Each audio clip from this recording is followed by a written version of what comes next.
Hi there. You're listening to Unnatural Selection, the show about newsy type stuff and things.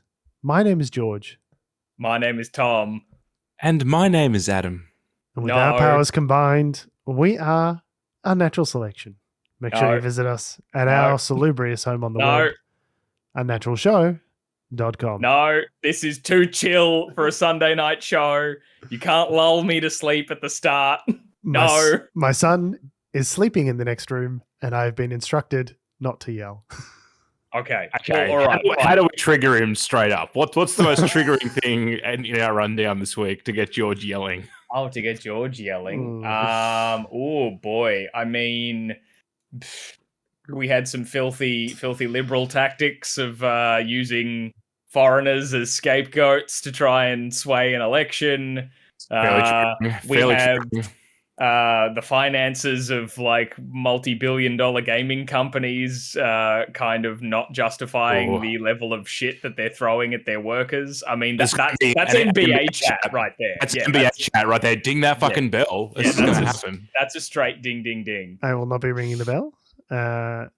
Today is Relaxed George NPR chat. Okay. Okay. Awesome. Okay. What about the idea? So much. I'm sorry. Yeah. What about the idea that Donald Trump should be immune from any kind of punishment for anything he's done to do with the election? How's that calm feel going? He's got to tell that to the Supreme Court. The Supreme Court that will be like, I believe him. The Supreme Court is a distinguished institution in the United States filled with lifelong professionals, and we need to respect their decisions in matters foreign and domestic, even though they are ruling on the person who appointed many of them to a conservative supermajority. And look, if you can explain to me how that... No, I see what you're trying to do. And just deep breaths. Breathe out. Just need some Tara Brock, deep breathing, meditation, breathe in light, breathe out darkness, just hear some pan flutes going, some binaural beats, get my lo-fi chill hop binaural beats going, and just take some deep breaths, decompress. We're really getting an insight into George's end of day process. This is a thing. Declenching. Yeah. The other day, my body is a clenched fist, and the only way I can go to sleep is by spending 45 to 90 minutes unwinding myself in preparation for sleep, so I don't scream. We were talking about this the other day. Yeah, and George was like, "Yeah, so I have to. What was it? You have to listen to a podcast." Okay, no, so Adam. It's like a process for him going to sleep. The podcast is the final step. Okay, so you're skipping way ahead. Let me tell you right now. Oh, sorry. So what I need to do is I need to have, on days where I'm showering in the evening, I take a nice hot shower. Okay. Just really relaxes the body. One. Yeah. Ideally, I'd like to get a meditation in there as well if I have time. I don't always have time, but a little 20-minute meditation using a free iOS app called Oak. Okay. First one's free. You then do some reading. Yeah. Okay. Step three. So reading ideally a physical book or a Kindle book rather than like an iPad on it or like a screen. So something, that's not going to give me too much. Reduce that melatonin. Too much blue light. The blue light. I will then play some we'll be playing binaural beats whilst that happens. Binaural beats for sleep. We'll call that step 3.5. Okay. Playlist on Spotify. Mm-hmm. I will then, step once 4. I am done with the reading of the book, and this can be these can all be compressed or extended. It doesn't have to be, I'm not reading for 2 hours. Sometimes you could just read for 10 minutes and you'll start to feel a bit sleepy. And then the final step is I'll play a podcast. I get my AirPods, have one AirPod in on my side and my left hand side ear. We have 2, 4, and or 5. I'll play about half an hour of podcast on a sleep timer. And then I will take that out and put it away and allow myself to go to sleep. Now, I put on a sleep timer just in case I sleep through it and I sleep with an AirPod in, which has happened every now and then. And hopefully that battery doesn't catch a light and blow up in my ear at some point while I'm sleeping. But that's a risk I'm willing to take. Yeah, you don't want it to blow up in your ear. Instead, it's okay if it just blows up on your bedside table right next to your bed. Sure, great. So have you tried Just going to sleep. I have tried that, and it does not work. If I don't do at least 2 of those things on that list, there is a 0% chance of me going to sleep. When your son wakes up at, well, let's say, 2 hours after you've gone to sleep, and your son wakes up, and then you've got to get up. Do you then have to repeat that process each time you go back to bed? Well, of course, George has to repeat that process for himself, but he also has to repeat this process for his son. His son, he has to sit him down, give him a 20-minute meditation, and say, "Now you need to read this physical book. It's called Freakonomics, and you have to understand it." And then there'll be a quiz tomorrow. After that, get some little kid-sized AirPods for their lo-fi beats. You're making fun of me, but through his skull. I really do like the Freakonomics guys. So that's why I picked it. If I don't do at least 2 out of those 5 steps, I will not be able to go to sleep. I'll just stare at the ceiling. Getting back to sleep, like when we had Leo in the bedroom with us, it was definitely a problem because I'd finally get off to sleep and then I get woken up. But getting back to sleep has never been my problem. It's getting off to sleep in the first place. But having said that, there have been times where I've been woken up in the middle of the night, and I've been woken up sufficiently to where I'm not able to easily go back to sleep. And that is hell. Is where you've been woken up at 3 a.m. and then you're just like, can't get back to sleep. Following the conversation we were having the other day that sparked this, Adam dropped the nice little tidbit of a little insight into the life and times of Adam Doreen, which is that he said he is 5 minutes away from unconsciousness at all times. 5 seconds. Because all he needs, he will just drop unconscious wherever. You sound like Elijah Wood making Lord of the Rings, I heard recently. The actor who played Sam, Sean Astin, said that he can sleep anywhere. He'd just see him standing up going, and then they'd be like, "Elijah, we need to shoot." He's like, "Yep, all right." It's a very Hobbit-like right now. You just finish the podcast and I'll just... It's a very Hobbit-like quality to be able to just take a nap anywhere. And Adam, I'm not sure. Oh, he's gone, and we've lost Adam. He's gone. We've lost Adam already. I don't know if you're aware of this, but there is actually a disorder called narcolepsy that you might be someone that has that. I don't know if you'd consider that. I mean, I do snore. I mean, is that a problem? That's not a symptom, is it? No. Sleep apnea is that is associated with snoring. Okay. And so driving's totally safe, right? What? Sorry, say again. 100%. And driving is totally safe. Mm-hmm. No. Yeah. Oh, no, brilliant. It's great, especially if you have one of those self-driving cars. You can just conk out. Yeah. You just fall asleep with your Apple Vision Pro on driving your Cybertruck down the road. Yeah, you're just driving the Cybertruck down the road. Police can't even pull you over. They can't. they can't. And no matter how hard they try. They just keep going. They try to pull in front, swerves around. While you're there watching the finest of augmented reality pornography while also sleeping. You got to multitask. Our kids, I've been seeing some of the demos for this. We're a news and politics podcast. We're going to get back to that in a hot second.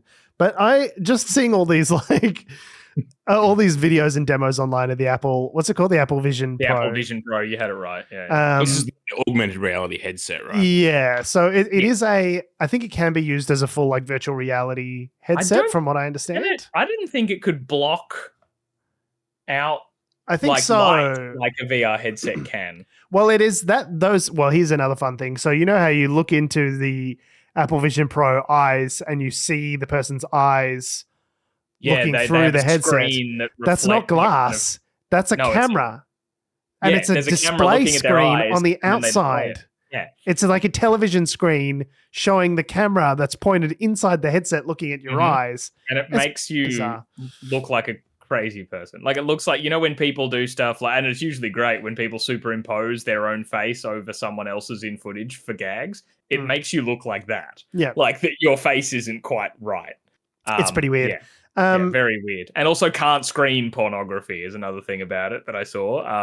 VR porn enthusiasts are not pleased. Well, I would, if I spent $7,000 on a VR headset, I would expect no less than the finest 4K champagne pornography. Yes, but apparently it can't do it. I don't know quite how. What does that mean? I've just seen all over Reddit people being like, "What? What do you mean this can't just do it? Like, has anyone got it to work?" Open a ticket. Hi. There'll be an API or a mod or someone's hacked it in. It's just funny that it's like, Apple, do you realize who the target market for something like this is? Wankers. Yeah. By definition. Yeah.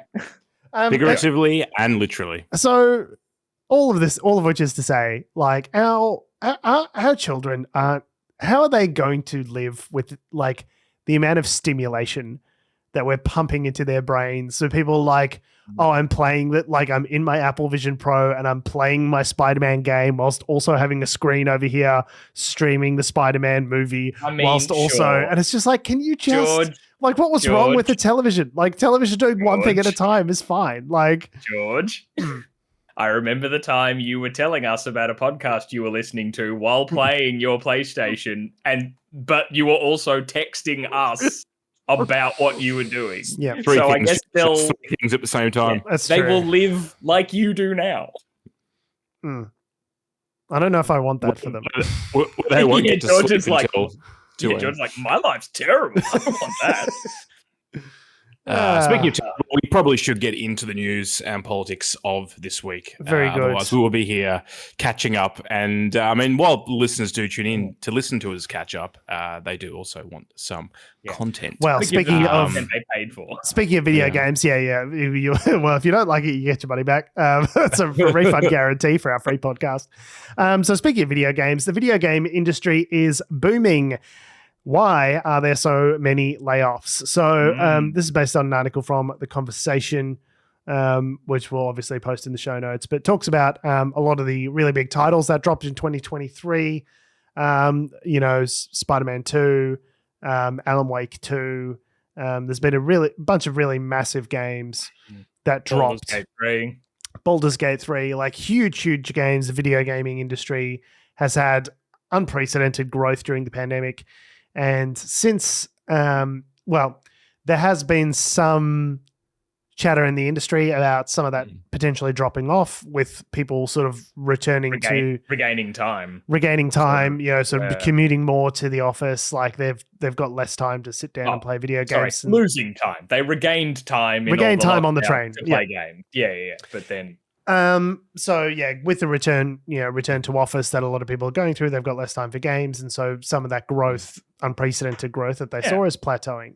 And what's happened is that, in combination with high interest rates and just like a sousant of corporate greed, has meant that all of these big video game companies that were hiring like mad in 2020 are now firing like mad in 2024, despite massive profits. So that includes a bunch of companies like Sony. The list is crazy. Yeah. So Sony set to lay off 900 workers in its PlayStation division, roughly 8% of its workforce. You've also got companies like Unity cutting. Unity, who makes a graphics engine that is also particularly popular among indie developers. There's fucking... Unity software, by the way, is 1,800 people, right? So it's not just like a handful of people; it's like thousands of people that are being caught up in these. 50. So the headline from Kotaku is 59 days into 2024, and 8,100 plus video game layoffs have been announced, which already eclipses the amount of video game layoffs that occurred last year. Yeah. So the level that this hits is crazy, because there's not for Sony Interactive, we're like, they're laying off 900 people, but that's being spread across developers that you'll probably know, like Naughty Dog of The Last of Us fame. Notoriously unprofitable studio, Naughty Dog. You know what I mean? Like Insomniac, who made the aforementioned Spider-Man 2, that is the fastest selling PlayStation game, I think, ever. Guerrilla Games, that makes the Horizon series and made Killzone and all those sorts of things. Electronic Arts is another one that's doing this. They cancelled a Star Wars game. Yes, there was meant to be a first-person shooter Star Wars game in the works. Star Wars game. Yeah, which is basically a license to make Money Machine go burr, right? Like anything that's got Star Wars branding on it. Even if it's not good. Yeah. Like, it'll still make money. Most of them aren't. Yeah. Like most of the Star Wars games that are out there are objectively trash, and they make lots of money. Like Jedi Fallen Order was a pretty good example of that recently, where it's like, the first one was good, and then the second one was very mixed. But still sold. Sold a shitload. Yeah. Millions and millions of dollars. Yeah. Yeah. Fucking Supermassive Games is laying off like 90 people itself, and I think it had 150 people total. Twitch is laying off 500 people. Discord laid off. Yeah, Twitch that we're streaming on right now. Platform on here. Discord, the very platform we're using to even us communicate. Yeah, Discord, 170 people. Yeah, it's just going everywhere. You're just seeing and there's the massive one, which is Microsoft. So Microsoft acquired Activision Blizzard, and people always talk about mergers and acquisitions and finding efficiencies, and what they mean is firing a bunch of people. Yeah, firing people. So we did a unit on mergers and acquisitions in my MBA. I'm not going to hit the bell. We're going to imagine. Ding, ding, ding, ding, ding, ding. There we go. Thank you very much. And I did that as, I think, part of my consulting unit. But there was a whole thing about mergers and acquisitions. Basically, the contention of the paper that was being examined in the class was like how most mergers or acquisitions don't actually end up working out for the parent company that acquires the other company, because what happens is you pay all this money to get a company, and then you typically tend to overpay for companies that you acquire with the idea that you think and feel you're going to get more value out of it than ends up actually happening. So I think it was in the vast majority of cases, like 65% of most mergers and acquisitions don't work out for the company that acquires them. It doesn't end up being good value. The reason managers do it, a lot of corporate high-flying executives want to do these things, is because A, they get headlines. B, if you buy another company and you're responsible for that, it makes you look very big and important.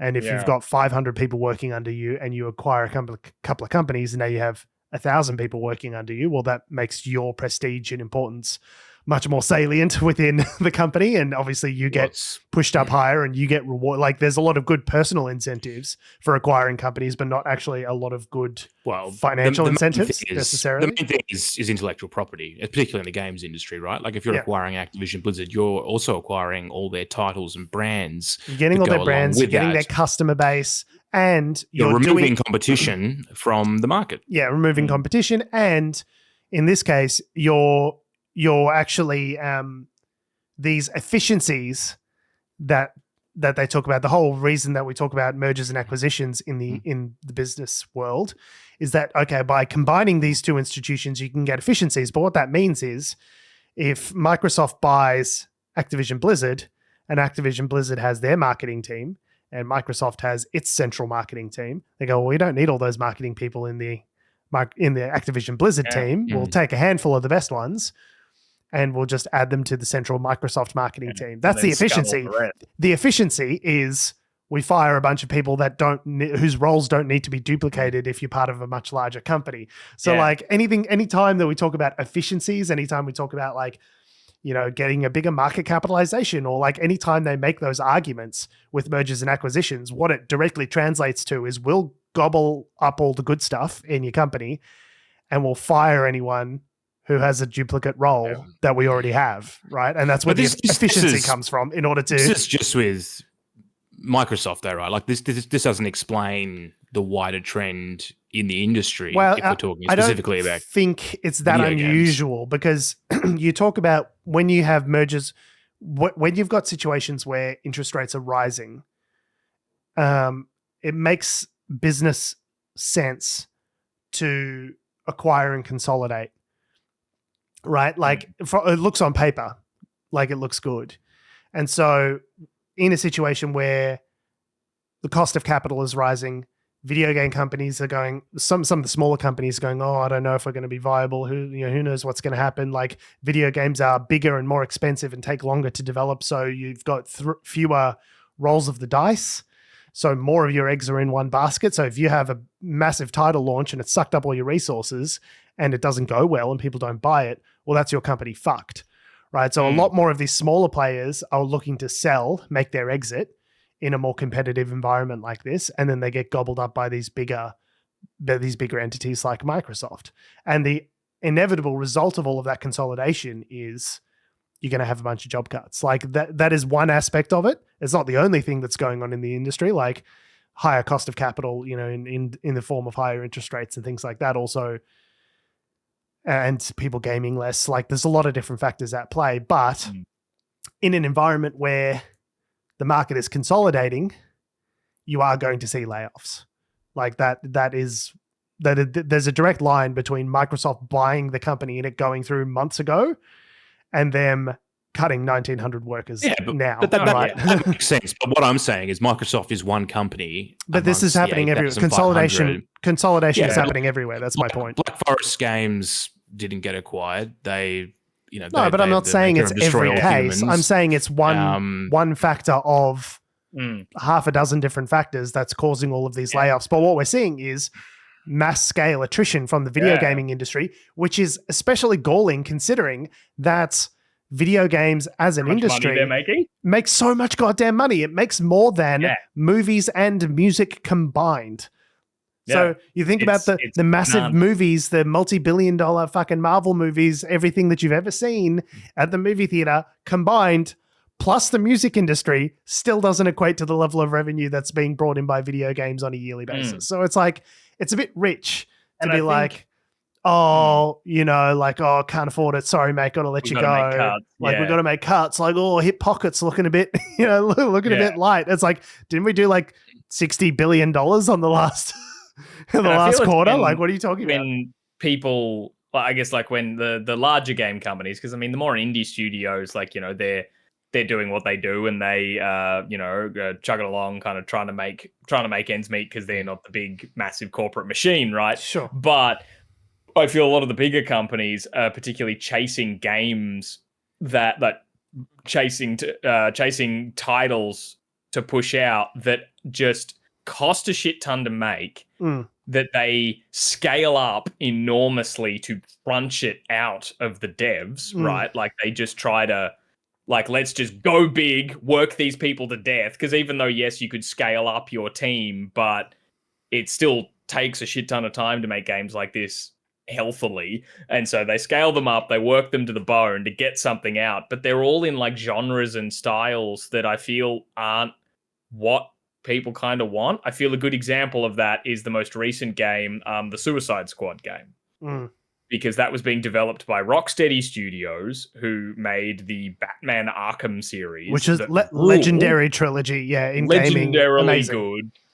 Single player, like, cool art style, Batman noir, open world, cool storyline, right? I use cool twice in that. But then they go, cool, for the next game, we're making a game with the Suicide Squad characters set in Metropolis. So, a different city, got more DC characters. They're bringing in the Justice League and all that sort of stuff. So a cool direction to push it into.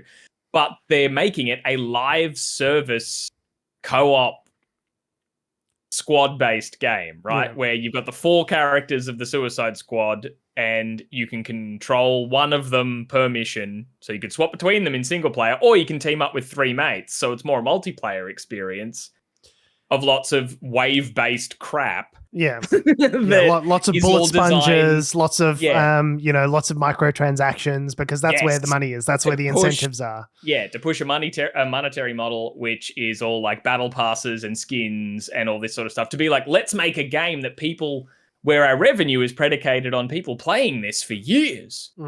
And then no one ever does. Yeah, because there are some success stories in these genres, like Destiny is kind of one that I'd think of. Overwatch was one, like... Yeah, Overwatch changed to become a free-to-play model, and then it did all that sort of stuff, right? But like, think about the other instance where this springs to mind and occurred is Marvel's Avengers. Marvel tried this, and they made a big live service action-y game that people barely played. They were promising a 10-year plan for it to be a game that you can come back to and keep playing for that long and still pump your hard-earned money into. It is now not available. Like, they did a thing where they gave up on that plan because, people who put I'll be generous, like 30 to 60 hours into the thing, we're like, cool, now what? It's kind of boring after all that. Good. You still had your 60 hours of playing it. Like, I'd consider that a win. Like, there are games I've only played for 20 where I'm like, that was worth it.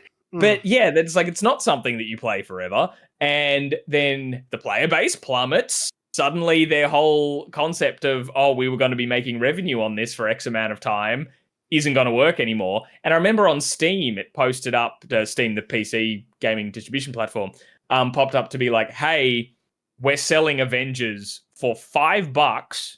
You'll be able to play it into the future if you want to play it single player or whatever offline. But after a certain date, gone. Like, we're not going to sell it anymore. So buy it now or it's never available. And you're just like, oh, great. So that went well. Anyway, my point is that they're chasing these, like, these big monetary schemes rather than make a good game. Sell a good game. Yeah. So you're saying that a lot of this, well, a part of the reason for these layoffs is strategic misdirection from the companies, as opposed to it's the corporate greed. There are environmental factors at play, of course. 100%. But like, there's no one corporate, but like corporate executives like a graph that goes up and to the right. Yeah. Up forever. The amount of money that keeps coming through month on month, every month is more than the previous month. And they look at that and everyone looks at each other and they go, that looks good. They go, it does look good, doesn't it? They go, we're all going to get raises. And they go, yeah, we are going to get raises. The graph goes up and to the right forever. Yeah. Is it a good game? Do people want to play it? Do people want to spend their money on it? Who cares? It's a subscription model. It goes up and to the right. Like, yeah. It's so yeah, I think that's definitely part of it. The broken incentive structure is definitely part of it. I think mergers and acquisitions are a part of the story. I think the high cost of capital is part of it. I think people returning to work and not being at home as much during the pandemic is part of it. And yet, with all of that said, these companies are still making gigantic amounts of money. It's not as though, we can look at what was Sony, because you looked at Sony's. So Sony had laid off 900 people. Yeah. Did you look? You said you looked at Sony's finances. What was so the situation? I had a look at, and if you're following us on the video, you can have a look at the graphs. But as Sony, so obviously Sony's. We're looking at an annual financial report. This is very sexy for a Sunday night. This is what happens. You study an MBA and then you start looking at financial reports, and then all of a sudden you're down the rabbit hole and your life is never the same again. Now, Sony obviously is a large conglomerate made of multiple different businesses and revenue streams. We're just looking at the game and network services segment. But what we can see is that based on, so we're looking at the report for the third quarter of financial year 2023, comparing that to the third quarter of financial year 2022. So they had 1,246 billion yen, 22, and it's gone up to 1,444 billion yen for quarter three of 2023. So a substantial increase, a 16% year-on-year increase in terms of the amount of revenue. Now, based on a couple of factors, that the amount that they walked home with was less. So adjusted OIBDA, the amount of money basically that's left over, what you would call the sort of net profit. It's like earnings after before paying all your obligations. Earnings before income tax and other adjustments has gone down. That's gone from 139 billion yen to 113. But the reasons that they cite for that decrease are not that the company's done badly. They have made a title that was poorly received or whatever. So they talk about what's impacted things positively and negatively in terms of the sales numbers. And they say, so positively, increase in sales of non-first party titles, including add-on content. So basically, other people's games that are supplied to us from other studios that we don't make have been selling well, and their add-ons and things have been selling well. So that's helped us with the revenue. Impact of foreign exchange rates, that's impacted us positively. So what's impacted them negatively for that period? Increases in losses from hardware, mainly due to promotions. So basically sales of the console the PlayStation 5 they were selling them at a loss to get them more of them out there. Sales have slowed down and they were selling them to get them out there. But again, that's like a longer term strategy thing, because the more consoles you have out there, the more people buy your games for the consoles. Like, consoles have always been a losing proposition. Yeah, you're not going to buy a PlayStation 5 game if you don't have a PlayStation 5. Exactly right. We want you to buy as many PlayStation 5 games over the next 5 years as you possibly can, and the only way you can do that is if you've got a PlayStation 5. Impact of decrease in sales of first-party titles. So some of their first-party titles, so titles that PlayStation has made, themselves have decreased. But again, that also has to do with the amount of pipeline that you have. If you're firing developers, how many have you released? How many Naughty Dog? How many Uncharted 4s? How many, God of Wars? God of War, How many of those things have you released? And if you fire a bunch of your developers, the release timelines for these big tentpole games, which kind of keep everything up, are going to keep getting pushed out and pushed out. The revenue keeps getting pushed out and pushed out for those games. So the way to rectify that, to my mind, is not to fire the people making the games. That makes your short-term balance sheet look good. It'll look good for this quarter. The amount of expenditures has gone down and the amount of money stays up this quarter. Everyone goes, oh, yeah, pat on the back. Yeah, nicely done, Robbo. Yeah, oh, mate. We're going to get raises. The EBITDA's looking fucking fantastic, mate. And it's like, what happens when you get to Q2 of next year and there's no fucking new games to sell? No one's thought that far ahead. They haven't thought more than one quarter ahead, it seems like, because they have this what you would call the culture of the video game industry, where you hire quickly when you need that surge capacity, and then as soon as the game's out, well, fuck it, you fire everyone. So there's all this excess capacity just like swimming around in the system. And all of these new people graduating from universities with game design degrees coming in, excited to participate in the industry that they want to be part of their lives. But because there's all of this excess capacity, all of the these massive video game companies can go, well, when we need people, we'll hire you. We'll hire you for crunch time to work 60 hours a week. And then once the game launches, we'll go, all right, fuck off. See you in a couple of years. That surprises me, though, because I would have thought, and this is what they keep calling, the term they're using is layoffs. They also haven't said specifically, in Sony's case, where these layoffs came from, but like which departments or what roles.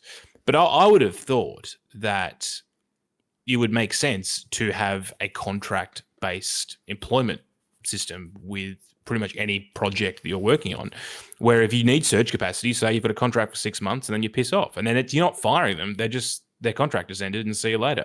So I find this very weird that they'd be hiring. I don't think we're getting quite the full picture here. Of surge capacity is part of that. There are people who are hired on a short-term basis, and that's not really what we're talking about here. We're talking about people who are full-time employees who would be the kind of people that would stay on between project to project, are now also losing their jobs as well.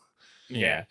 I mean, I don't know. I wonder whether part of this is also to do with, advances in technology and, say, art and those sort of, the things where you previously have to have a 3D graphic designer doing the legwork can be done a lot quicker now than it used to. And I wonder whether they're, part of that is the reason, whether these like artists that are being fired, or whether it's like the guys doing the hard coding, whether it's marketing, whether it's HR. Like, where are these job losses actually coming from in terms of the output that those resources would be creating? In the case of Unity, it's everywhere. They're firing 25% of their workforce, so it's everywhere across the board. But in that particular case that you mentioned about artificial intelligence, I do know, I have got anecdotes from having spoken to people who work in video game companies, that there is a real problem that they have with artificial intelligence. The amount of work that they're trying to get out of their employees,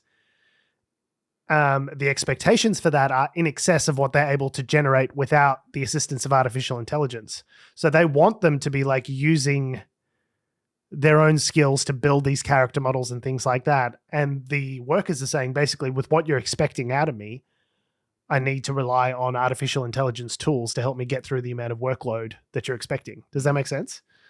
They want them to do it by hand, but it's setting unrealistic deadline. Yeah, exactly. I literally can't with the amount of work that you're wanting me to do. And so they go, well, if they're doing it all with artificial intelligence, well, fuck it, we'll just fire them and then do that directly ourselves, right? So is this just really down to corporate greed and poor strategy at the end of the day? If we want to put a big thing on it, there's a big sort of definitely a massive element to that. It's not like these industries aren't profitable. It's not like Sony has decreased sales, right? Sony's gaming arm has increased sales.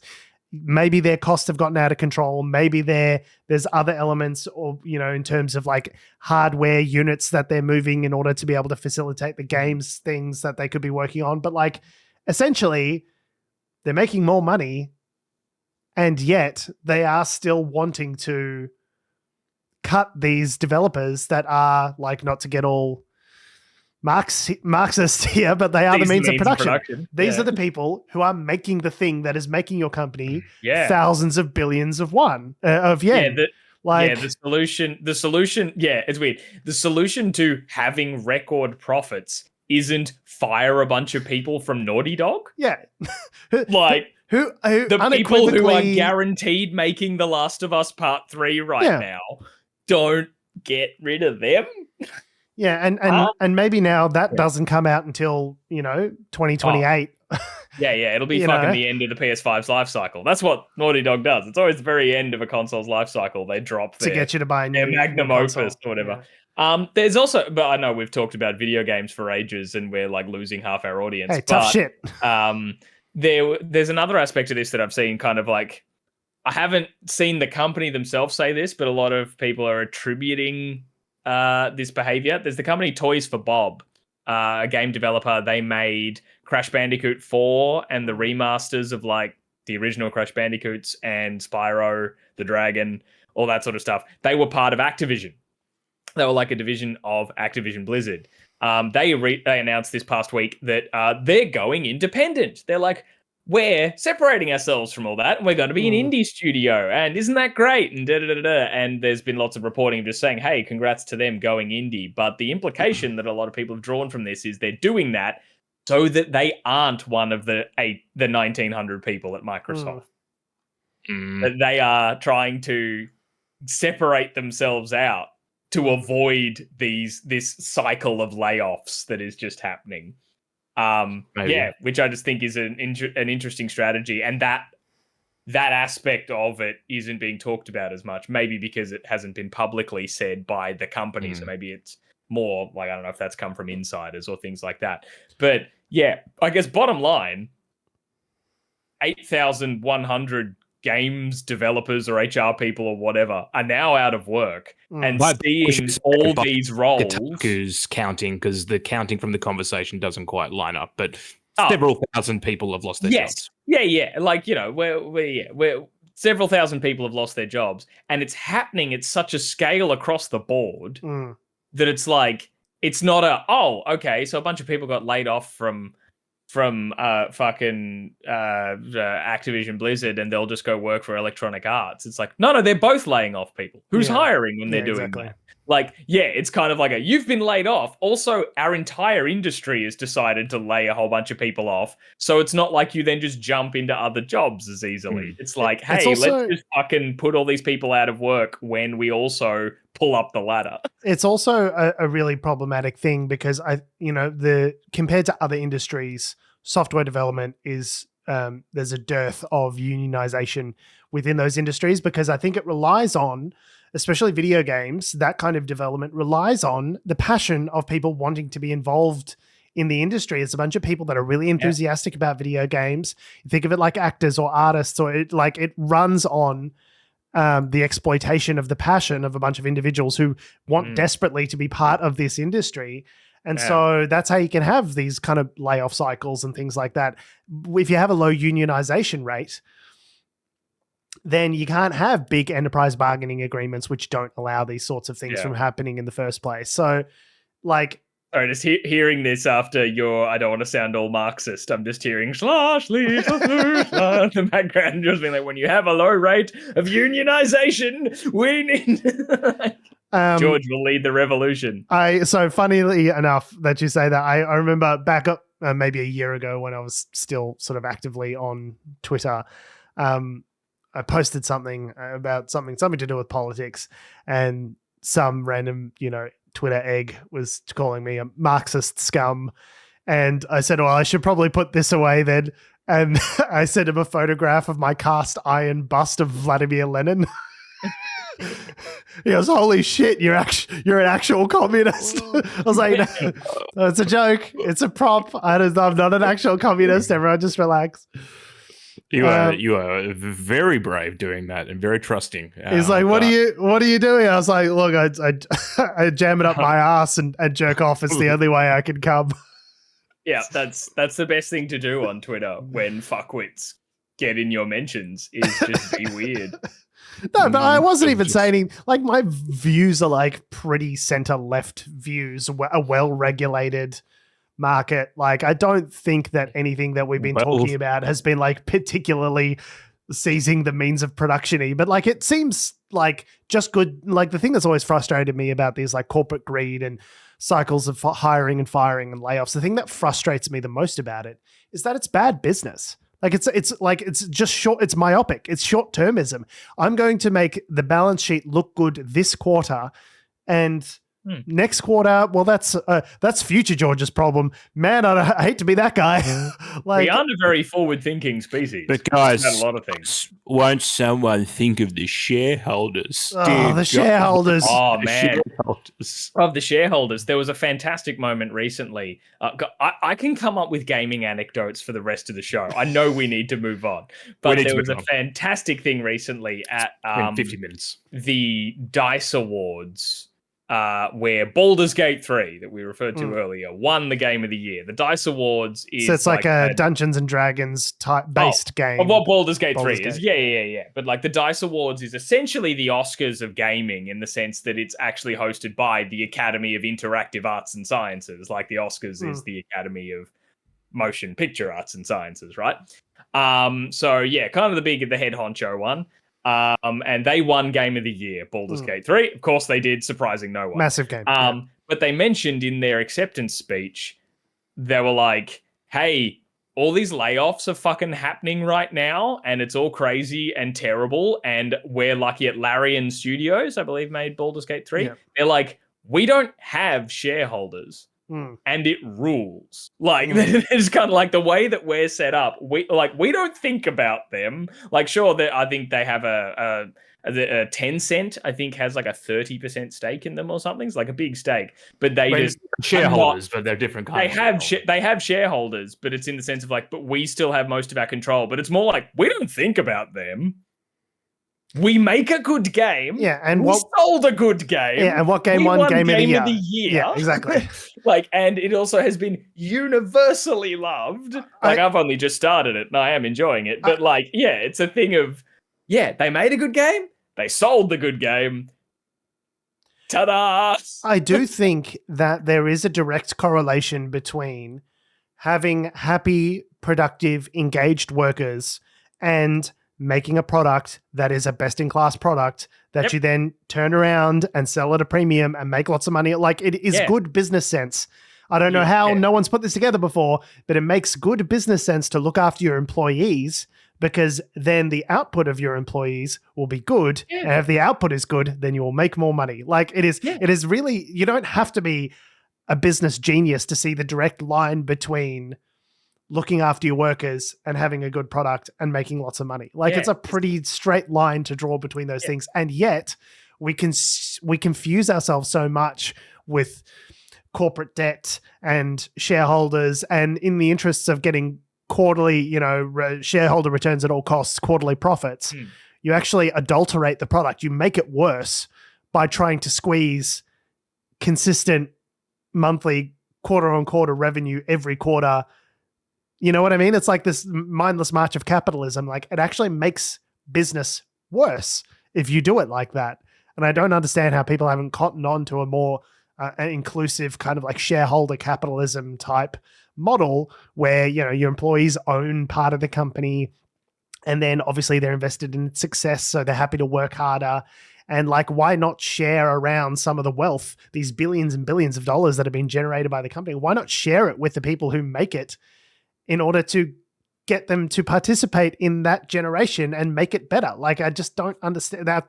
It's really a larger criticism of corporate America and the sort of corporate capitalism and the way we've designed it. But if we want good games that people buy and people not getting fired every 5 minutes, like we need to rethink the model a little bit about what the gaming industry looks like, because it doesn't look better with Microsoft owning 50 different company, being at the helm of EA, Activision, Blizzard, Coke, Pepsi, Starbucks, Schweppes, Pepsi Cola conglomerate. Like it doesn't get better. It only gets worse.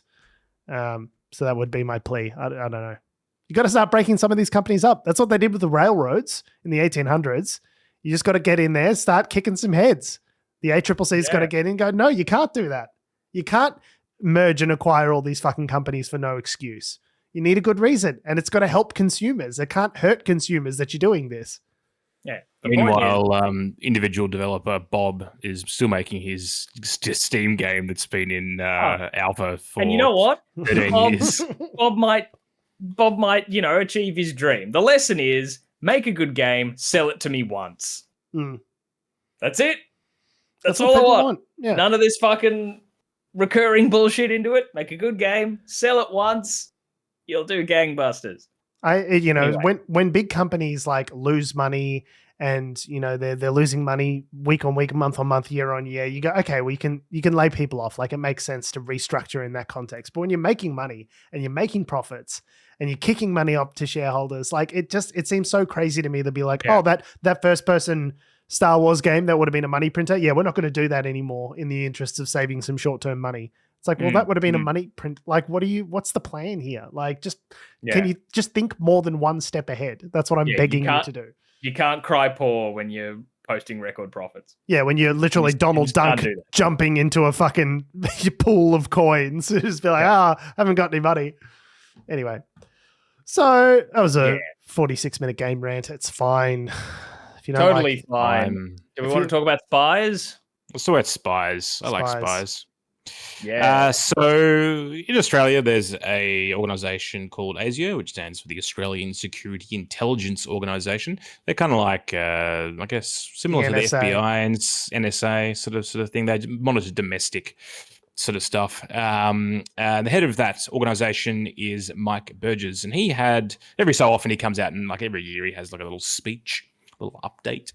And this year, his little sort of mic drop moment was that he revealed a former politician, a federal politician, had been successfully recruited by a, quote, foreign power.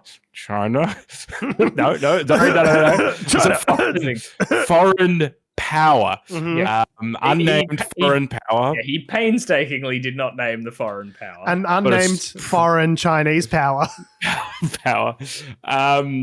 And that person, that MP, during their tenure, had suggested to this foreign sort of group that were running around Australia and sort of their handlers, I guess, that they could potentially arrange a meeting or some sort of rendezvous with a member of the then Prime Minister's family. So yes, unfortunately, there's a lot of mystery around this. If they've never said who this MP is, who the Prime Minister at the time was, because otherwise people could put it together. They're being very sort of quiet about this. Technically quiet as to whether or not this MP knew that who they were dealing with were spies. Like, as to what. Like, whether or not were they a willing participant or if they were just recruited by good spy. I mean, if you're a good spy, people don't know you're a spy, right? I think Mike Burgess' point was that they realised that they sort of knew that they were in the wrong in this case. And I know, it's just my mate Vasily, who just wants to have a drink with the PM. Nothing sus. Yeah. Just Vasily again with the launch codes. Like, I can't tell you the launch codes. No, that's a good one, Scummo. How you were in Hawaii. That's fucking hilarious. Anyone seen any launch codes lying around? So I guess the main thing here is that they don't believe this individual really did anything illegal at the time. So there's been a lot of talk around the laws that were passed by Malcolm Turnbull's government that were basically strengthening the sort of national espionage laws. There are espionage laws from 1914, but they're pretty, like the definitions in that are pretty broad and blunt. They misspelled it. It was pespionage. Pespionage, it was a typo in the 1914 version. So they basically updated everything in 2017, but apparently, those laws may not necessarily apply in this case. So that what everyone's thinking is that it's pre sort of 2018, 2017 in terms of when this all went down. But I guess the point being is because Mr. Burgess gets up, as I said, every sort of 6 months to 12 months and has a little, the Reds are coming, basically. That's kind of his thing. Has a little, has a little national security update check. How fucked are we? And he sort of uses language that's pretty guarded, but like the implications are that, and he said this before, I think 6 months ago or something, that there are active foreign powers that are trying to run amok in Australia. And one of the groups that are targeted are immigrants. So people that are expats from other countries, the foreign powers will try and sort of work their way in through family ties. They might say, hey, we've got your family hostage back in wherever. And that means you might have to go and potentially arrange a meeting, or we'll pay you some money if you go arrange a meeting, or if you don't go arrange a meeting, we'll kill Sharon. It just, insert name here, but there are ways Sharon, and means. Be afraid. Every Sharon listening to shat themselves. Basically, Peter Dutton was like, we need to know. And then what's the guy's name? James with the glasses. No, not James Ashby. No, who's the opposition spokesperson? I can't remember his name. James Patterson. He's like, well, we could use parliamentary privilege to out the person and it would be perfectly legal. We should out them. We love outing people because we're the Liberals. Anyway, so that's been sort of turned down by the Labor government. They don't want to get too involved with it. I don't think what am I trying to say? When I think it was either Albanese or the defense minister was asked about it. He's like, I don't actually know that much about this situation. So no is my answer. I can't tell you anything. It's just interesting the shitstorm that it's caused in current parliament. I was having this discussion with my parents yesterday, where it was like, but they've gone to lengths to talk about that it's a former politician, and they're all running around like headless chooks, trying to be like, who is it? Which one of you is it? And it's like, it's no one that's in government right now. Like, this is chill. Like, why is there a witch hunt among the people who are currently in parliament? They love a fucking witch hunt. Oh, man. It's probably a good way to segue into our next story, which is about the Dunkley by-election and the lengths to which the coalition will go to just to have a witch hunt / fearmonger. The barrels of ink that I could write that have been written already about the Dunkley by-election and what it means, and it's the whole thing has just been a bit ridiculous. So where should we start? We'll start with Susan Ley, and that's Labor one. Yeah. Labor one. Labor one. Labor one. That was the thing. They retained the seat. What was it? A 3% swing towards. 3.6% swing towards the Liberals, but they still held it 52% to 47%. There you go. There's the results. Now let's talk about the chicanery around it. So basically, there was a story that got sort of released the other day where Victoria Police arrested a former immigration detainee, and then they later revealed, after the fact, that arrest had been wrongly made. And the reason for the arrest was to do with, I think, some sort of, I believe, a sexual assault. And the detainee, the former detainee had been released as a result of the High Court decision we talked about, where they said it's unlawful for you to just be keep someone after their prison sentence is over. So they arrested this, and that was the log line of the story, right? It was like one of those people that Labor let out of immigration detention. It's not that they let them out. It was unlawful to hold them. But, it's the High Court. Ignore that. The High Court made them do it because it was illegal. Yeah. Just a reminder. But they go, one of those people sexually assaulted someone. Yeah. See, you can't trust him. Yeah, that was the blaring line everywhere. But then, as Adam mentioned, Victoria Police went, whoopsies, no, you aren't the person that we meant to arrest. Wasn't that guy, it was a different guy. Go about your day. It's not before Susan Ley decided to post all over Twitter. Guys, Susan Ley, can I just say, Susan Ley is just dumb as a box of rocks. This fucking woman, honestly, I don't know, is she deliberately thick or is she playing it up? Like, I don't think she's dumb. I think she's opportunistic and she did the same thing with. But the thing with being opportunistic, Adam, in order to be smart, you need to choose the right opportunities. Okay, that's what makes a smart opportunistic person versus a very dumb opportunistic person. She also fired up over the whole stage 3 tax cuts thing, and then had to walk back her comments over the next week. Yeah, not smart. That is not a smart person thing to have done. Yeah, she's like gone half good at being an opposition person in that, like, you know, you're being like really, you're attacking the opposition and you're like really pushing back against their policies, but not in a way that makes you look good. She said on the 29th of February, if you live in Frankston and you've got a problem with Victorian women being assaulted by foreign criminals, vote against Labor. If you do not want to see Australian women being assaulted by foreign criminals, vote against Labor. Did she just say that twice? Send Labor a message. Yeah, she effectively said the same thing twice. Like that would, like... It implies that there are people who have a problem with Victorian women being assaulted by foreign criminals. I love it personally. I love it. They want to see it. Like, you know, and it's like, if you've got a problem with it, vote against Labor. If you don't want to see it, vote against Labor. It's like, well, I do want to see it, but I do have a problem with it. Or I don't want to see it, but I don't have a problem with it. I just very dumb. Is the darkest kind of like race baiting dog whistle politics. God, like the immigrants are coming to get your women, like is a trope that is old as time. Like that goes back to like biblical Catholics versus Jewish, like early 2000 years ago type fucking poisonous rhetoric. You know what I mean? You're about to say Catholic versus Jewish early 2000s rhetoric. And I was like, did I miss something? Yeah, it goes all the way back to the Cronulla riots.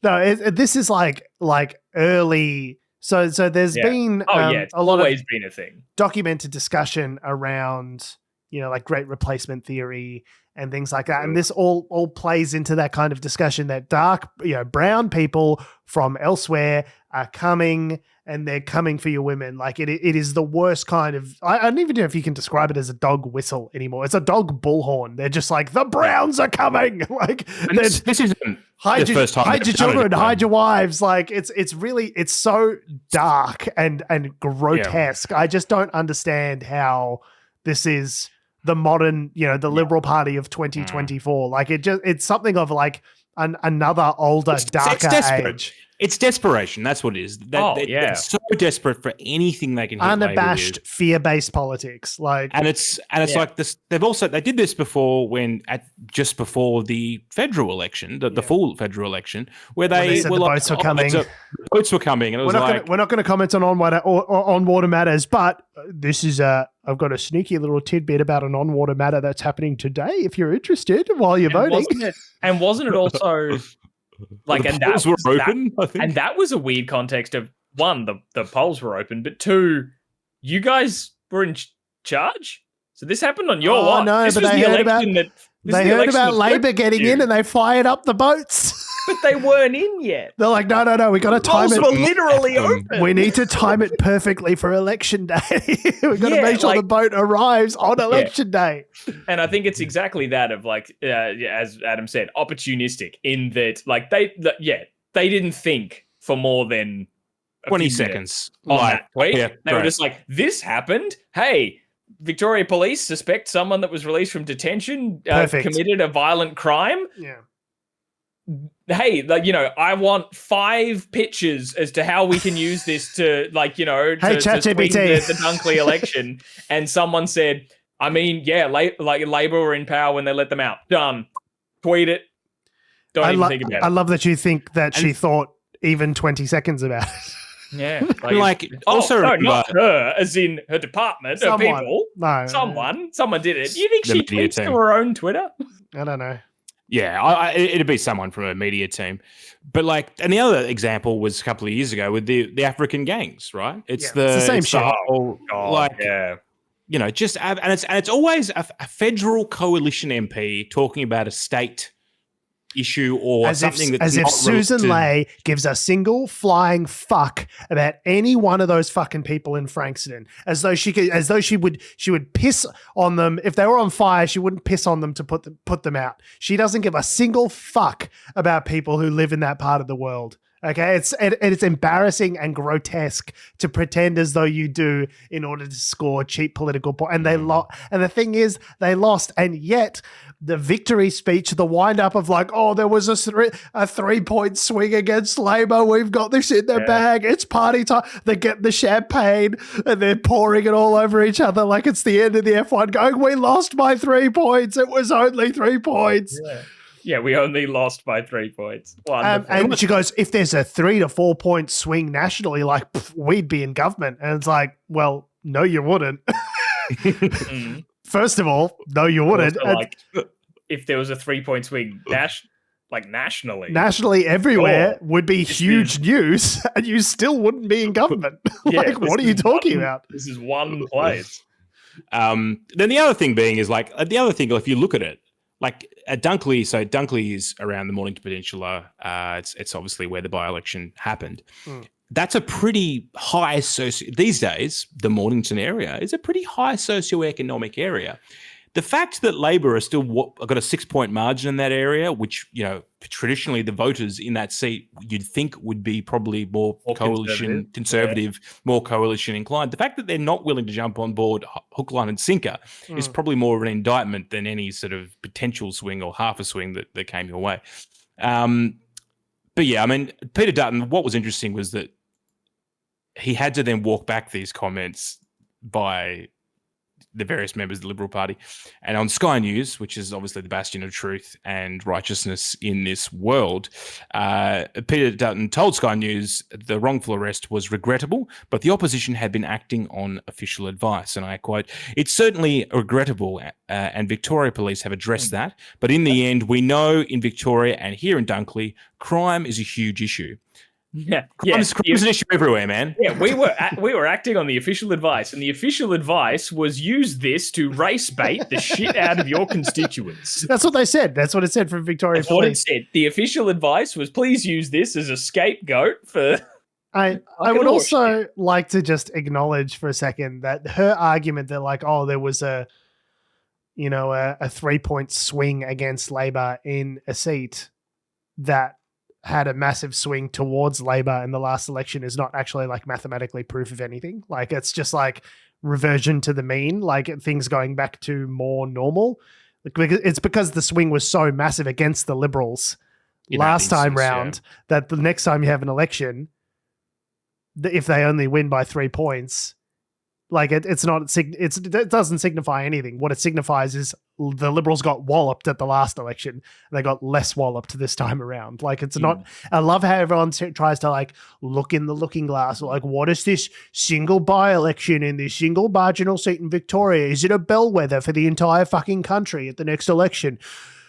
Indications are yes. Like, ask again later. They're just like shaking the magic 8 ball, being like, what does it say about the future of our nation? It's like, honestly, probably fucking nothing. Like, Labor won what was a Labor seat. Like, that's the end of it, really. Like, we should probably mention as well that the reason why there is a by-election was because the Labor member Peter Murphy passed away while in office. So that's why we have a by-election. So Peter Murphy won the seat in 2019. That was actually the Liberal election where the miracle election of Scott Morrison won. where they won. So Labor actually picked that seat up, interestingly. And obviously Jodie Belyea, who's now the incumbent, she's continued that Labor. Before then it was, I think, 2016 to 2019 Liberal, 96 to 2016. So there was a 10-year run where Bruce Bilson, the Liberal Party, had it. And then before that it was Labor. But I don't think anyone's describing this as like a very safe Labor seat. Like, this since probably 2016 onwards, it's been marginal, right? But Yeah. I guess I'm more critiquing the idea that the national press goes in and goes, Labour's hopes are riding on fucking Dunkley or Higgins or whatever fucking, and it's honestly most of it is fucking nonsense. Like it's not an indication of anything nationally. When there's a government in place and there's a by-election, there's generally a couple of points swing against the government in the by-election. Now, fortunately, it was such a strong Labor seat that it didn't matter. They still won. And yet you'll get breathless headlines from the Australian being like, the Labor Party's a bunch of pricks and they need to pull their fucking heads in if they want to win the next federal election. Like, what a bunch of cuck shitheads.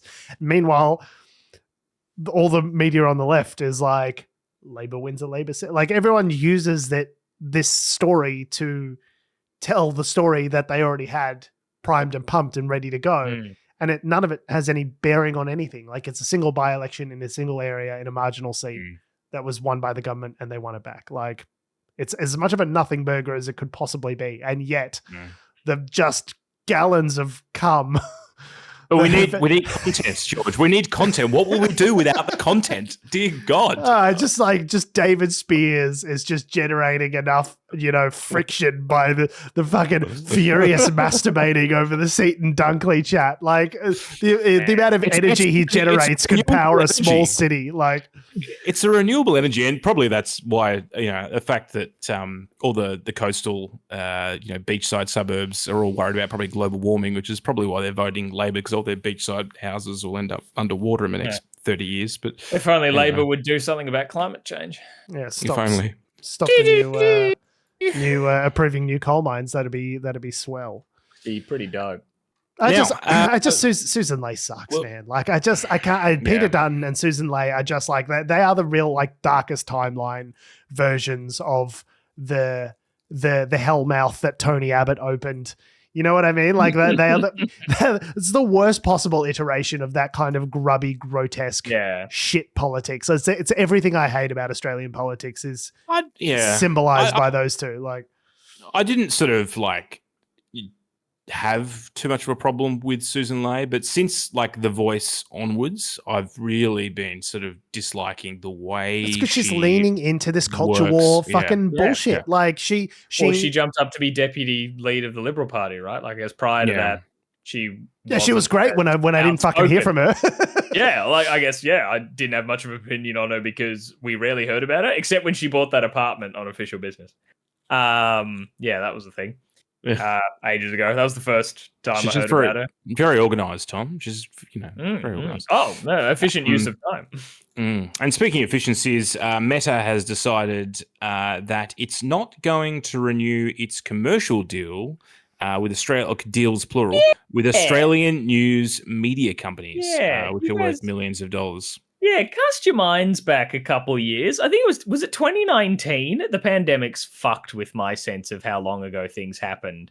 But I've seen 2019 as a date thrown around. But remember when like everyone, us included, were like locked out of Facebook because we were considered a news source, and Facebook was being like, oh, you have a problem with people being able to share your news content on our platform? Well, we're just going to block any news organization in Australia. Like, fuckity bye. And there was like a massive fucking panic for a while as everyone was like, whoa, Facebook's locked out Australian media. Anyway, they were doing it because, Australian media companies were sort of a bit shitty about, the fact that... that was in 2021 when they... Oh, 2021. Yeah. Fuck, okay. Yeah, this is not like there was any big news stories happening in 2021 that you'd want to have the populace aware of, like big, massive, life-changing news stories. Massive health news or anything like that. Global pandemics that they might want to be across. No. Don't worry about it. Get your news elsewhere, pricks. Yeah, nothing like that. The sports rorts, was that when that was happening? I don't know. Wouldn't want that out. Time is a flat circle. Yes. So Australian media outlets were getting a bit shitty because, having news articles shared to Facebook, I think like part of the implication was that like, someone shares a link to an article from 7 News or something on Facebook. People don't actually click and read the article. They maybe get a bit of the cliff notes that are scraped from it, have enough idea of the story, or they think they do, and then The news website doesn't get the clicks. Yeah, and so then you the read the revenue blurb, doesn't you come see the in. headline, and you've read the headline. idea. Yeah, and you've got the idea, and you start arguing with your fucking racist aunt or whatever. Man, I do not miss Facebook at all. Yeah, so I still use it. yeah, Still and media companies have had issues with Google for similar reasons, right? That like the way that it summarizes things in its search results, maybe people just read it on the Google page, they don't click the link, therefore any of the advertising revenue, any of the metrics, all that sort of stuff. So they were a bit like, hey, you're just taking our work that we pay people to write. And making money off it. recur revenue. That's a bit fucked. It's a very interesting discussion to have. And it's sort of like, hey, we should talk about this. Anyway, the agreement that they sort of ended up with in the end was that Facebook would pay a fee to media companies in Australia, like in the millions, I think, sort of across. Substantial. Well, it's not just Facebook. It's Google as well. Most major tech companies. The media bargaining code or power. Yeah, but so it was like a big commercial deal to be like, yep, for you to be able to continue operating in Australia and have host stuff to allow your users to be able to share this kind of stuff. You got to pony up the dough. But this week Facebook just said, you know what? Nah. Have you just tried? We're just not going to do it. Going and fucking yourself? Yeah, the contract's coming up. Like the initial deal after a few years is coming up for renewal, and they just went, nah, we're just not going to do that. I believe they said somewhere that they were like, people don't come to Facebook for news. So, nah, we're going to spend our money elsewhere. And I was like, that's not entirely true, Facebook. You kind of have a responsibility here. But, it's not just Facebook. We're talking about Instagram as well. Oh, yeah, sorry, it's Meta. I keep using Meta and Facebook interchangeably since they changed their name. But no, you're absolutely right. There are whole platforms. So WhatsApp might be caught up in this as well. Yeah. And as we know, I know, from WhatsApp groups, I feel particularly for people who have a lot of family overseas, it seems like WhatsApp groups are kind of the thing. Like, people talk about how fast like misinformation spreads on WhatsApp over international date lines and all that sort of stuff. So, yeah. So a couple of years ago, Facebook sort of rejigged things a little bit because, obviously there are other countries globally that saw what Australia did in 2021 and said, oh, geez, that seems like a good idea. We might. And that's why the Google and Facebook were campaigning so hard against it at the time is you would go to Google, you go to Google to just like, do a Google search and they're like, are your rights being violated? It's like, this is very intense, Google. I wasn't really expecting this level of intensity from you when I was trying to like figure out who won the 1996 Oscar for Best Picture. Like, that's not really what I was here for. But so are you trying to think who won the 1996 Oscar for Best Picture? I was trying to guess it off the top of my head. Now I need to know. Silence of the Lambs. No, I don't think. Pen. No, that'd be way where was 96? No, you're looking it up, aren't you? Oh, yes, of course I am. So, like that was, they were like very intense in campaigning against it at the time because they figured there would be countries abroad that would then want to turn around and do the same thing. And then that's what's happened. I heard there was like a similar legislation, being proposed in Canada and things like that. And so what Facebook has basically just done is said, after that, we're not going to make Facebook a nexus of news. It's going to be more about tuning into your family and interests and colleagues and more about pushing those sorts of updates. But what's happened, and there's been studies on this, is that as a result of those algorithmic changes, it's increased drastically the amount of radicalization and conspiracy theories and all of that was basically a negative feedback loop during the pandemic of people getting all of this information and just reinforcing and bigging up each other's bias. Like, you won't stop news by not having it on your platform. What you do is you stop good news from permeating your platform and you get people breathing each other's farts in your echo chamber in terms of, they're just hotboxing each other's turds of bad information in this closed system because now news is not allowed to flourish in a way that's like organic and promoted. I definitely would say that there's less, like if I'm just scrolling through a Facebook news feed, there is definitely less news content on there. They're doing that on purpose. That's what I'm saying. Yeah. So yeah, but yeah, I mean, there any change you make will have a flow-on effect in terms of culture. But look, I mean, Facebook have said nah, and what I guess the next step for the government is, because the way the legislation works is they have to go off their own back to consult with the media companies to reach a deal, and if they don't do that or they can't reach a deal, then the government can compel them to do that. But does that just end up back at square one, where then Facebook says we're blocking all news content from Australia again? Like, well, they said they won't do that, but yeah. So essentially, that what's called it is a designation under you designated that you have to sit down and sort of are forced to come to a conclusion. And so what they're saying is that critics have said basically that Meta has to be designated. They have to be forced to come to the table in order to come to some sort of agreement. Like, you don't get to pick and choose the laws that you operate under. Like, the law says you need to come to some sort of agreement if news content is going to be on these websites, and so you need to come to some sort of agreement. Like, you need to operate in good faith, you need to negotiate, you need to come up. You don't get to just go, this involves me paying a bunch of money. Sorry, fuck yourselves, boys. Like, you don't just get to decide, like, actually, no, I'm not going to pay you any money at all because I don't feel like it. Like, that's not a legal justification. And Meta does it probably needs Australia more now than it did, I would say, 3 or 4 years ago, because it's basically been shedding money for the last sort of year or two. It's recently I think it did have a profit increase or something. There was Meta about a month ago, their share price jumped about 20% overnight. And no reason. Full disclosure, I do own some Meta shares, and I looked at that. I looked at my phone. I was like, wait a minute, what's going on here then? And it turns out they had an earning report which was much better than expected, and so the revenue is up across a bunch of different vectors, but it's been sort of sluggish over the last couple of years. 3 or 4 years, they've been bleeding cash. They haven't been doing well. So rich people's feelings were good. The rich people. Yeah, the rich people good. Number went up. Feeling real good that day, 20%. She left him, number went down. Yeah.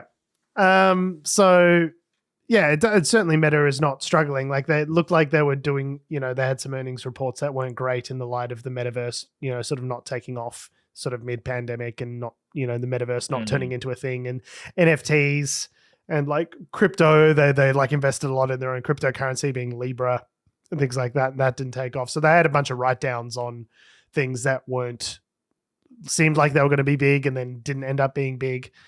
But advertising revenue is up.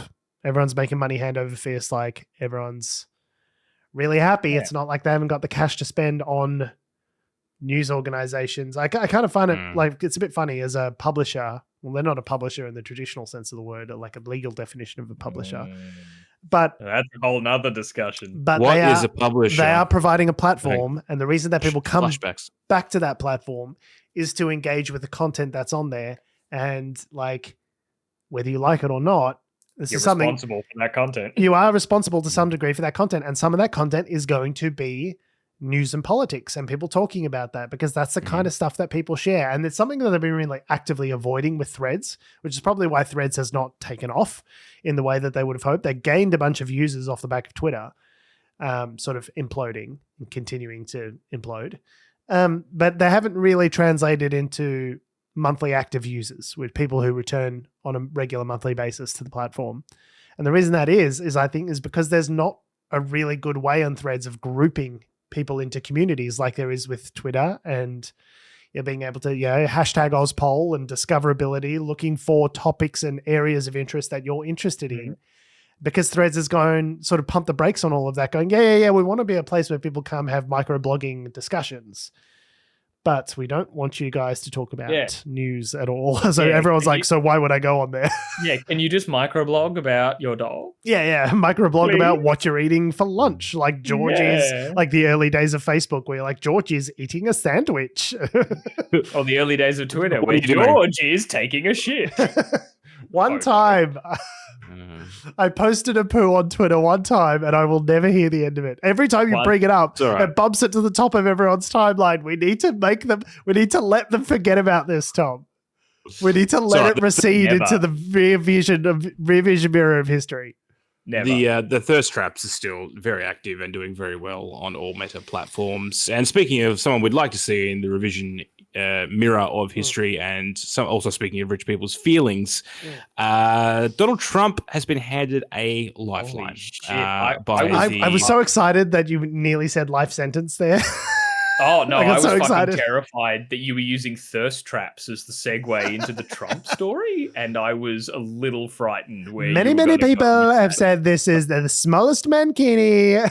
I know I have seen I've seen someone post a close-up photo of that weird little like flap in Trump's neck, and Twitter automatically flagged it as containing nudity. So that was funny. Is that anything? Is that something? Is this anything? Is this Is this thing on? Yeah. Is that anything? His neck looks like a butt. Anyway. This guy gets it. Yeah. This guy totally gets it. Anyway, Donald Trump, you see Lifeline. More like, the chickens are coming like home to roost. Like it's he's cool. All right. Like I stacked this deck. I totally stacked this deck of the Supreme Court, and now I'm gonna rub my hands together and come on, everybody, do what I set you up to do. His trump card, if you will. How long did you have that in the can? He's running around his room. I'm gonna boot him from the server. This is what happens when you get him a wireless headset. He's running around. Yes. All right, I'm done now. So Donald Trump. The U.S. Supreme Court agreed on Wednesday to take up the claim that Donald Trump has absolute immunity from prosecution in the criminal case over his efforts to overturn the 2020 election results, throwing into jeopardy whether this goes to trial before the 2024 election. So it's bananas we're even having this conversation. So the Supreme Court, how do I say this? They're a bunch of pricks. So it is a fundamentally a corrupt institution filled with Trump lackeys. And so, of course, they're going to entertain this discussion because Trump's tactic has been throughout this entire process to delay, get elected president again, and then I'll be in charge of the Justice Department and I'll just dismiss all of these federal cases against me, right? I'll hire my own guys, replace the guys that are in there. So he's not running for president as much as he is running away from jail. But yeah, and also if it's your second term, and you can only have a second term unless he changes that, it can only have 2 terms. Pardon himself, I guess, because it's like he would, yeah. Like, yeah, fucking hell. Like, let's test this legal theory of whether or not a president can pardon themselves. And what are you going to do? Not elect me again? Yeah. So basically, he's made the argument that is obviously false on its face, that the president literally is immune from any kind of prosecution. So basically, the argument he's making is I should be allowed to do all the crime I want. The president can strangle an intern on the White House floor and literally murder someone, and there's no legal recourse against that person for any reason whatsoever. And the Supreme Court has got, rather than saying obviously that's not the case, that's ridiculous, that's patently absurd on its face, has gone, all right, I'm listening. And so what that means is this case is going to get dragged into, so say they hear oral arguments in April, by the time they return to judgment, the case is not going to be resolved possibly prior to the election. And I don't know that it necessarily redounds to Trump's benefit to have this in the news, to have him being in court in October. No, but that right before an election where we're bringing up 2020 and the January and the insurrection and whether or not a president can even if the president doesn't, it's not illegal, kind of Nixon-esque era that they're evoking. They're is that really going to be the best thing for him in October? George, right before a November election? It doesn't seem like it. And yet I can't help but have this little weird icky feeling that he's absolutely going to become president of the United States again. I think this has actually handed him the presidency. Explain. I think this is I think the one chance of him not getting in was for him to be criminally convicted. Well, there's other criminal cases underway, but this one I think was probably the best one. Yeah, but either way, the precedent that the Supreme Court's decision would have would apply anyway, and they'll probably find in his favor potentially. And even if they don't, he may well get in. And, all the legal experts are saying like there's no way that the Supreme Court actually sides with him on this because like the precedent, as you say, would be cuckoo bananas. But it doesn't matter. It's like it's more about the case of like when they hear it in order to like delay the proceedings of this criminal case, right? I think, and because which is what this, they're doing. They have handed him a gift by saying of time, of dragging it out. Yeah, and that I think secures him victory. Simple was that. I just think it's funny. If this hadn't happened, then he might have been criminally convicted in at least one of these things, and that would have probably been the turning point. But I don't know. I just think it's funny in George, your image earlier of like, is it really like good for him to have this going on in October? Like, what the hell's going on? It doesn't seem like it would be good for him. No, but you say that like it would matter. Yeah, like true. the people who are like we've seen all the clips of people going to Trump rallies and just talking to the people who are there and all that sort of stuff. It's like they don't care. If anything, if they saw all this footage and hearing him talk about fucking what he did and why he did it, they'd be like, yeah, see, he was right to overthrow our democracy. I feel we're at a point where his fucking shenanigans cannot damage him. Like the people who are going to vote for him are going to continue to unless vote for the him. quote unquote adults in the room, I'll use that very loosely. But yeah, unless they convict him and pass a thing that's like, and because you're convicted, you therefore cannot be president.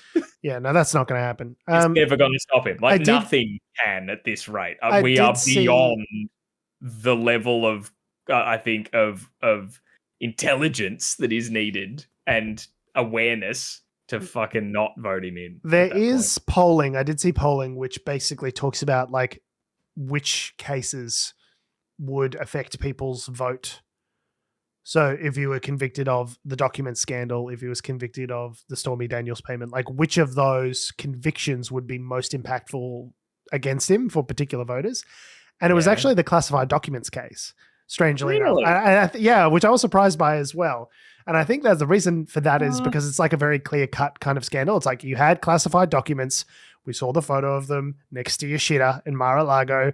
You're not supposed to have them. Like, that's pretty straightforward. Like, even an American can wrap their heads around a conspiracy like that. So let's not lump them all in the same No, just the 80 million who voted for Trump. Just the Trumper ones. So there is a contingent of people who will be dissuaded from voting for him if he is convicted of a crime.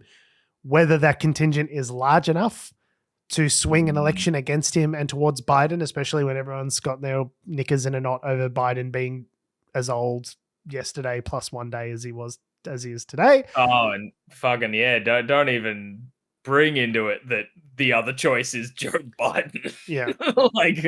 Not the most compelling choice. Yeah. Oh, and Nikki Haley is, obviously not a serious contender at this point. Like, she lost her home state of South Carolina last week. So that's not happening. Super Tuesday's coming up. She's going to lose in 15 out of the 15 states. Like, it's not looking good.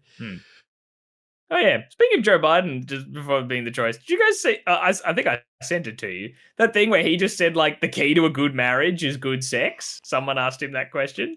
Who said that? Joe Biden. Was this before or after the ice cream when he was talking about Gaza? I believe before. Okay. I think they were, I don't know, maybe they were talking about, like, you and Jill, have been married a long time or whatever. Like, and he was like, good sex. I was like, hey, Joe. What? Who let Joe out of his box? Yeah. We've got a friend of the show, Bath Salts 1, saying, oh, nice. This is exactly what I was looking for. More nerds making podcasts. What's the name of your island that you make slave refugee camps on? I forget. The answer is Nauru. Yeah, I was going to say, was that an honest question? Just about like where Australia... that should really be a multiple choice because there's Manus Island, there's Nauru, there's also Christmas Island. So one of them they shut down. I forget. R.I.P. I think that was Manus Island. Yeah. Pour some out for a real one. We are Aussies, and yes, our international reputation is that we send our refugees to slave camps. Yeah, no, I wasn't. Fair. I wasn't Our being country salty. does That is and a it's fair. That is a fair critique of our terrible country. It's a very fair critique of our terrible country. I would like to point out that we were the OG nerds making podcasts. Okay, when you guys were making, in your nappies, not making podcasts. We're back back in our day, back in 2010. I had to explain to people what a fucking podcast was. Yeah, okay, but it's not the flex we think it is. Because while it's the thing of like, we were the first ones doing it, they're like, oh, then why aren't you the biggest podcast in the world? Shut up, is my answer to that. we definitely had the first mover advantage, and we blew it. Oh, we blew it so hard. We were like ahead of the curve for once, and we fucked it. Yeah. Yeah, we bought Apple in 1978 and then sold it in 1979. Yeah. Thank you, Bart One. Yep. You reminded us what pieces of shit we are. Thanks, buddy. Mortality. Okay. I need to go to bed. All right, let's go to bed. That's right. You're 5 minutes away from passing unconscious at any moment. So. I just, I get the sneaking like pit in my stomach sensation that Trump's going to win again. And I feel like if he does, I feel like we just need to mentally cut America off in our minds and we just don't talk about that anymore because I can't handle it. And I just think it's a good time to invest in some merchandise, just a bag full of things that you can go with. Just camping gear. Camping gear is really useful. Mm-hmm. Lots of stuff. Yeah. And Adam, it'll be great if you go camping in the Australian bush when that happens. Doesn't like if there's a nuclear war, Tom, just get out of the big population centers. Oh yeah, that's right. That's all it is. Nuclear blasts can't climb trees. It's true. It's true. Yeah. Like drop bears. Yeah. On that note, we have been, we are, and we always will be Unnatural Selection. Make sure you visit us at our salubrious home on the web, unnaturalshow.com. Make sure you follow us on all the bullshit social medias that have, do, or ever will exist at our handle at Unnatural Show. Make sure if you follow me on Twitter and Instagram at George Tsipos. You can follow me on Twitter at Tom D. Heath. You can follow me down to the, to the toilet store or something. To the toilet store. Well done. Let's go. I'm bucking out. Thanks for listening, guys. Love your faces. We'll see you next week. I'm honestly just so happy about how hard we were read by Bath Salts 1. Oh my god. So he says, okay. And now it just said that they tried to say y'all gay and our auto mod picked that up. I respected you, Bath Salts. I was just respecting you. And then fuck it. There was some solid burns you had there that were great, but you blew it. Honestly, Bath Salts, I think if you go back to the start of the episode and hear a 40-minute dissertation of capitalism in video games, I really think we could turn you around. So, yeah, more nerds making podcasts. All right, bye. It's a podcast. Goodbye.